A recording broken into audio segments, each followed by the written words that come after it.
Friends, எல்லாருக்கும் வணக்கங்க.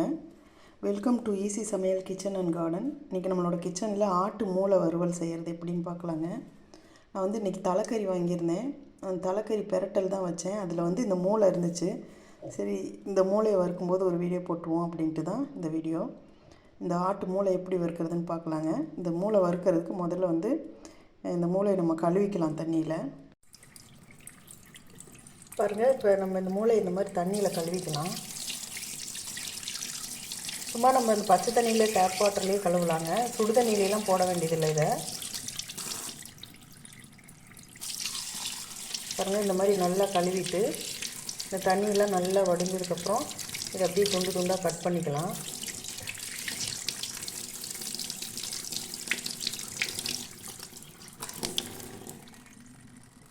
பாருங்கள், இதை இந்த மாதிரி துண்டு துண்டாக கட் பண்ணிக்கணும். கத்தி வச்சு பாருங்கள், சின்ன சின்ன பீசஸாக இந்த மாதிரி உருண்டையாக இருக்கிற மாதிரி நம்ம கட் பண்ணிக்கிட்டோம்னா இது வந்து நம்ம கரையாமல் அப்படியே நல்லா வறுத்து எடுக்கலாம். இதை மூளையை இந்த மாதிரி கட் பண்ணிக்கணும். இப்போ வந்து அடுத்து நம்ம ஸ்டவ் ஆன் பண்ணி கடாய் வச்சு இதை தாளித்து விட்டுறலாம். இப்போ ஸ்டவ் ஆன் பண்ணி கடாய் வச்சுக்கலாம். இதில் வந்து எண்ணெய் கொஞ்சம் நிறைய ஊற்றிக்கலாம். நான் இதுவுமே நல்லெண்ணெயில் தான் செய்கிறேன். கொஞ்சம் அதிகமாக ஊற்றிக்கலாம். மூளை வந்து கொஞ்சம் எண்ணெய் அதிகமாக ஊற்றி செஞ்சால் தான் நல்லாயிருக்கும். எண்ணெய் நல்லா காயட்டும். எண்ணெய் நல்லா காஞ்சிடுச்சு. சோம்பு போட்டு தாளிச்சிக்கலாம். எப்போயுமே நான்வெஜ்ஜுக்கு வந்து கடுகு போட்டு தாளிக்கக்கூடாது, சோம்பு போட்டுக்கணும். சோம்பு நல்லா பொரியட்டும். இது கூடவே கொஞ்சம் ஜீரகமும் போட்டுக்கலாம். இது ரெண்டும் நல்லா பொரிஞ்சு வரட்டும். இது சோம்பு ஜீரகமெல்லாம் நல்லா பொரிஞ்சிருச்சு. இப்போ இதில் வந்து சின்ன வெங்காயம் இந்த மாதிரி கட் பண்ணி சேர்த்துக்கலாம்.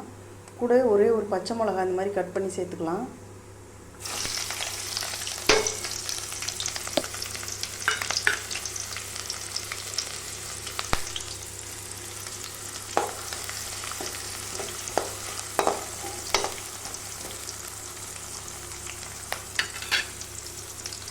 பச்சை மிளகாய் ஒரே ஒரு மிளகா சேர்த்தா போதுங்க. அது மாதிரி நாளாக கட் பண்ணி போட்டுக்கிறேன் நான். இந்த மூளை வறுவல் வந்து சின்ன வெங்காயத்தில் செய்யும்போது அவ்வளோ சூப்பராக இருக்குங்க. சின்ன வெங்காயம் தான் போட்டுருக்கிறேன். இது கூடவே வந்து கருவேப்பிலையும் சேர்த்துக்கலாம்.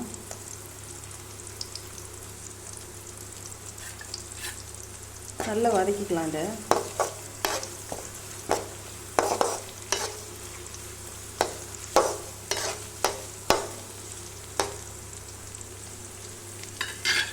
இப்போ இது கூடவே வந்து கொஞ்சம் மசாலா பொடி சேர்த்துக்கலாம். பாருங்கள், ஒரு ஸ்பூன் அளவுக்கு மல்லித்தூள், 1 ஸ்பூன் அளவுக்கு மட்டன் மசாலா, ஒரு அரை ஸ்பூன் அளவுக்கு கரம் மசாலா, ஒரு அரை ஸ்பூன் அளவுக்கு மஞ்சள் தூள். இது வந்து இந்த எண்ணெயிலேயே சேர்த்து வதக்கிக்கலாம். மட்டன் மசாலா, மல்லித்தூள், கரம் மசாலா, மஞ்சள் தூள், இவ்வளோதான் இதுக்கு. பச்சை மிளகாய் வேறு ஒன்று போட்டிருக்குறோம். அப்புறம் நம்ம இறக்க போகும்போது கொஞ்சம் மிளகுத்தூள் போடுவோம். அதனால் காரம் இதுக்கு போதுமானதாக இருக்கும். இந்த மசாலா வந்து நல்லா இந்த எண்ணெயில் ஃப்ரை ஆகி வரட்டும். இந்த சின்ன வெங்காயம் இந்த மசாலாலாம் எண்ணெயில் வதங்கும் போது நல்ல ஒரு வாசனை வருங்க. இது கூடவே ஒரு ஸ்பூன் அளவுக்கு இஞ்சி பூண்டு பேஸ்ட்டு சேர்த்துக்கலாம். இஞ்சி பூண்டு பேஸ்ட்டு சேர்க்குறேன். நம்மளோட இஞ்சி பூண்டு பேஸ்ட் வந்து ஏன் இந்த மாதிரி எல்லோ கலரில் இருக்குன்னா, நான் வந்து மஞ்சள், உப்பு, கல் உப்பு, நல்லெண்ணெய் இதெல்லாம் சேர்த்து இதை வந்து அரைச்சி வைப்பேங்க. இப்படி அரைக்கும்போது 1 மாதத்துக்கு இருந்தாலும் கெட்டு போகாமல் இருக்கும். ஃப்ரிட்ஜில் வச்சுருக்கும்போது 1 மாதத்துக்கு மேலேயெல்லாம் நான் வச்சுருந்துருக்குறேன். கெட்டு போகாது. தண்ணி சேர்க்காமல் நல்லெண்ணெய் ஊற்றி கல் உப்பு போட்டு மஞ்சள் தூள் போட்டு அரைச்சி வைக்கணும். அதனால தான் எல்லோ கலரில் இருக்குது இந்த இஞ்சி பூண்டு பேஸ்ட்டு. இப்போ இதையும் போட்டு இது கூட நல்லா இந்த மசாலா கூட ஃப்ரை பண்ணிக்கலாம். பாருங்கள், நல்லா இந்த மசாலாலாம் எண்ணெயில் ஃப்ரை ஆயிடுச்சு. இஞ்சி பூண்டு பச்சை வாசனை போயிடுச்சு. இப்போ நம்ம கட் பண்ணி வச்சுருக்கிற மூளையை இது கூட சேர்த்துக்கலாம்.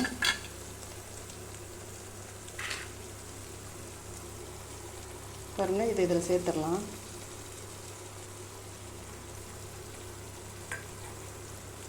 சேர்த்து இந்த மசாலாலாம் இந்த மூளையில் படுற மாதிரி நல்லா பிரட்டி விட்டுடலாம்.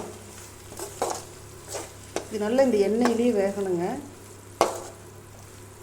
இந்த மசாலாலாம் நல்லா இதில் பிடிச்சி நம்ம வந்து இதை சுடு தண்ணியில் போட்டெல்லாம் வேக வைக்க தேவையில்லை. ஏன்னா சுடு தண்ணியில் போட்டு மூளையை வேக வைக்கும்போது அந்த மூளைக்கு உண்டான அந்த மணமே போயிடும், அந்த வாசனையே போயிடும். அதில் இருக்கிற சத்துக்களும் எல்லாம் போயிடும் தண்ணியில். அதனால் நம்ம இப்படியே சாதாரணமாகவே நம்ம பச்சை தண்ணியில் கழுவிட்டு இந்த மாதிரி துண்டு துண்டாக கட் பண்ணி போட்டு செய்யும்போது அதோட அந்த மருத்துவ குணமெல்லாம் அப்படியே இருக்குங்க. இதில் மூளை வந்து ரொம்ப உடம்புக்கு நல்லது. இது இப்படியே கொஞ்சம் நேரத்துக்கு வேகட்டும். நான் மூடி வைக்கல, அப்படியே திறந்து தான் வேக வைக்கிறேன். கொஞ்சம் நேரம் வேகட்டும். இப்போ கொஞ்சமாக இந்த மூளைக்கு தேவையான உப்பு சேர்த்துக்கலாம். நான் கல் உப்பு தான் சேர்க்குறேன். உப்பு சேர்த்துட்டு அந்த உப்பு கரையிறதுக்காக கொஞ்சமாக தண்ணி சேர்த்துக்கலாம்.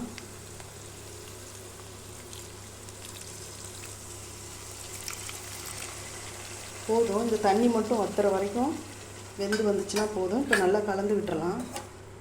ரொம்ப போட்டு கலக்கக்கூடாது, இது உடஞ்சிரும். அப்படியே உடையாமல் இந்த துண்டுகள் வந்து நமக்கு அப்படி அப்படியே கிடைக்கிற மாதிரி இது ஃப்ரை பண்ணி எடுக்கணும். கொஞ்சம் பொறுமையாக செய்யணும். இதை அப்படி இந்த தண்ணியோடு சேர்ந்து இந்த மசாலா பொடியெல்லாம் இந்த மூளையில் பிடிச்சி நல்லா வேகட்டும். பாருங்கள், இப்போ இது வேக வச்சு ஒரு 10 நிமிஷம் ஆயிடுச்சுங்க.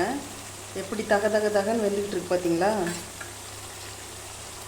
பாருங்கள், இந்த துண்டுகள்லாம் உடையாமல் அப்படியே அந்த எண்ணெயோடு சேர்ந்து மசாலாலாம் அப்படியே இந்த மூளையில் பிடிச்சி வந்துக்கிட்டு இருக்கு. இதை போட்டு உடச்சிடக்கூடாது. நம்ம உடச்சி ஒரு சிலர் முட்டை மாதிரியும் வைப்பாங்க, அது ஒரு மாதிரி கவிச்சி எடுக்கிற மாதிரி ஆயிரும். இப்படி செய்யும்போது நல்லா இது சுவையாக இருக்கும். இந்த மூளைக்கு உண்டான மணத்தோட நல்ல ஒரு சுவையாக இருக்கும். பாருங்கள், அந்த தண்ணியெல்லாம் வற்றிடுச்சு. இப்போ ஆயில் தான் இருக்குது. இதுவும் இன்னும் ஒரு 5 நிமிஷத்துக்கு வெந்ததுன்னா கொஞ்சம் நல்லா சுருண்டு வந்துடும். இன்னும் ஒரு 5 நிமிஷம் வேகட்டும். அப்படியே பாருங்கள், திரும்ப ஒரு 5 நிமிஷம் வெந்துருச்சுங்க. நல்லா சுருண்டு வந்துருச்சு பாருங்கள். இந்த எண்ணெயெல்லாம் பிரிஞ்சு வந்துருச்சு பாருங்கள். அருமையாக உடையாமையும் வந்துருச்சு. இந்த மூளையில் இந்த மசாலாலாம் பிடிச்சி நல்லா வெந்திருக்கும் மூளையும். இப்போ வந்து கொஞ்சமாக மல்லித்தலை தூவிக்கலாம். நீங்கள் இந்த ஸ்டேஜில் வந்து உங்களுக்கு தேங்காய் பூ தூவுறதுனாலும் தூவிக்கலாம், தேங்காய் துருவி தூவுறதுனாலும் தூவிக்கலாம். நான் தேங்காய் பூ சேர்க்கலை, மல்லித்தலை மட்டும் சேர்த்துக்கிறேன். இப்போ மல்லித்தலை சேர்த்துட்டு கலந்து விட்டுறலாம்.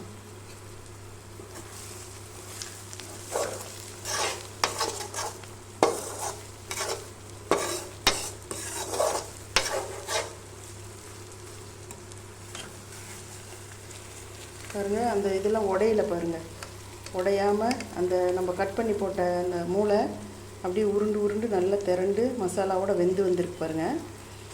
அவ்வளோதாங்க. இப்போ நம்ம ஸ்டவ் ஆஃப் பண்ணிக்கலாம். ஆஃப் பண்ணிவிட்டு இதை நம்ம எடுத்து சாப்பிட்டுக்கலாம். இந்த சாதத்தில் போட்டு பிசைஞ்சு சாப்பிட்லாம், சும்மா அப்படியேவும் சாப்பிட்லாம். இதோட சுவை வந்து ரொம்ப அருமையாக இருக்குங்க. இதே மாதிரி முறையில் ரொம்ப எளிமையாக செஞ்சிடலாம். இது நீங்களும் செஞ்சு பாருங்கள். செஞ்சு பார்த்துட்டு எப்படி இருக்குன்னு கமெண்ட் பண்ணுங்கள். இந்த வீடியோ உங்களுக்கு பிடிச்சிருந்ததுன்னா லைக் பண்ணுங்கள், ஷேர் பண்ணுங்கள். மறக்காமல் நம்மளோட சேனலுக்கு சப்ஸ்கிரைப் பண்ணுங்கள். அடுத்து ஒரு புது வீடியோவில் சந்திக்கிறேன். Thank you friends.